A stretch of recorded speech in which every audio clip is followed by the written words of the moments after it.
explain some of the downfalls of our economic system, I can explain the hour to you and how it solves many of the problems we are currently facing. First is how the hour puts a measurable value on a currency, as opposed to the arbitrary value of our currencies we have used throughout history. The way this is done is simple. It's an hour. So under this system, when a person is deciding on a pay rate, they will be starting with an hour for an hour's work. A person will be paid more or less depending on skill set, experience, type of work, and so on, just like we are today. This is a huge difference from our current system that has a person's pay dependent first and foremost on how much they need to live, i.e., cost of living. The second immediate difference is how much a person will view what they charge for a product or a service. As it stands, it is an arbitrary dollar figure that they may feel justified in charging, but under this system, people will see that this amount they are charging is a part of that person's life, having an effect on how they feel about those charges and whether or not they feel justified in doing so. So far, these changes have happened with one simple change, by changing $1 to an hour. A fair rate of pay begins to emerge, and people begin to have a greater concept of what fair prices are, but it doesn't stop there. A system of rules are built into the hour, designed to prevent deception and keep rampant greed in check. The first 3 of those rules are the base of that design. Rule 1. A person shall not be paid less than half an hour for an hour's work. This is a typical minimum wage, nothing outstanding, nor is it anything we're not used to. Rule 2. A person's pay of more than 3 hours per hour is considered part of a company's profit. While Rule 1 is something we're used to, Rule 2 is not. Rule 2 is not designed to limit a person's income so that no one can make more than that. Rather, it is designed to limit how much a person can be paid and still claim that the company does not make a profit. Let's say, for example, that the minimum wage came out to be $20,000 a year. A person making an hour per hour would make $40,000 a year.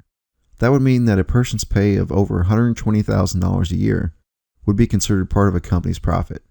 The company could not say they're not making a profit. They are making a profit. They are simply paying it to their top employees or themselves. Rule 3.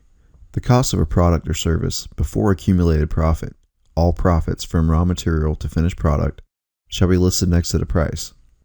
Rule 3 is the rule that creates the base concept of the hour, and that is fair trade, free of deception and exploitation. Let's look at the idea of a fair trade for a moment. Now, when you have 2 different items, the trade value of each can be very arbitrary, such as apples and oranges. But if you simplify the trade to dollars for dollars, then you know that a fair trade for $1 would be $1. This system is designed to make trade that simple, while keeping in mind lower and higher pay rates based on skill, experience, and so on, so a person is not easily deceived into being exploited for the fruits of their own labors. One manner of deception that is common is that of the misleading sale. Quite often sales are simply a gimmick to convince one they're getting a good deal, even when they're not. Many times a manufacturer will place a high MSRP on an item that was intentionally high, so they could sell the item at their intended price while making the customer feel like it was a special deal. Rule 3 prevents that. One concern a person may have with this is that no one can make a profit. This system does not stop one from making a profit, it simply curbs and controls it. There will be those who charge high rates for their services, but this system would redirect it in other ways. For example, if you wanted some carpentry work done, you would want a fair price for that and a fair product. But if you wanted the guy who was going to make a masterpiece, you would likely be willing to pay as high prices for his service. Now, rules 4 through 7 deal with different types of sales markets and fair ways to present their prices so all ends of the spectrum are covered, and the businesses are not put in an unfair position. Rule 4. Retail or distributor cost before accumulated profit shall be calculated as monthly overhead of total shelf space divided by the percentage of shelf space the product uses multiplied by the percentage of the month the product uses or is anticipated to use said shelf space. Rule 4.1. Retailers or distributors shall list the result of both Rule 3 and Rule 4 separately next to the price of the product. Rule 4 is designed to be as fair as possible to the retailer or distributor to show the costs involved in maintaining the establishment. This is also designed to show the initial cost of the product to produce, encouraging customers and businesses to work towards reducing the cost of the product closer to the production cost. Rule 5.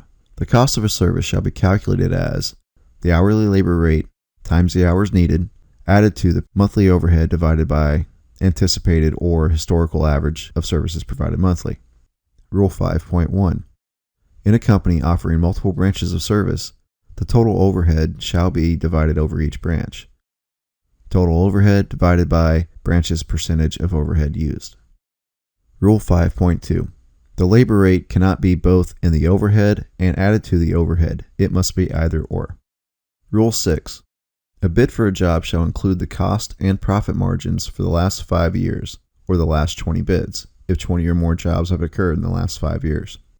Bidding jobs is difficult to predict, and with many jobs, a company will need to stay on the high side to cover mistakes that can happen. This rule is geared towards protecting that from being exploited. Rule 7. The price of a building and the price of its land are to be listed separately. Rule 7.1. Building cost equals original cost minus deterioration. Rule 7.2. The cost of land shall be set by local government. This set of rules surrounding housing is designed to end exploitation from the desirability cost of housing. First, desirability is not a cost.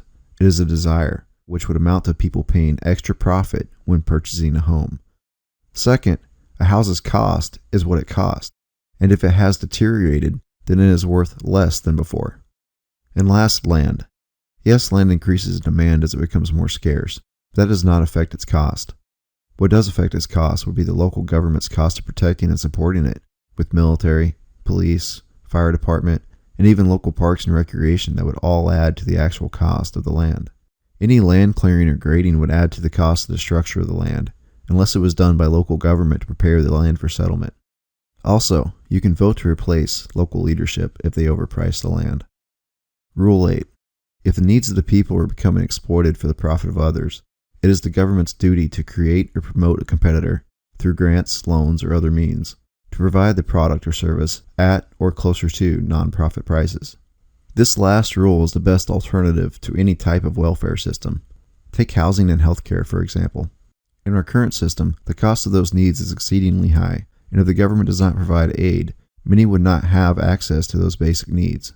However, under this rule, the government supports its citizens by keeping those prices low and the citizens free from exploitation, better enabling citizens to care for themselves.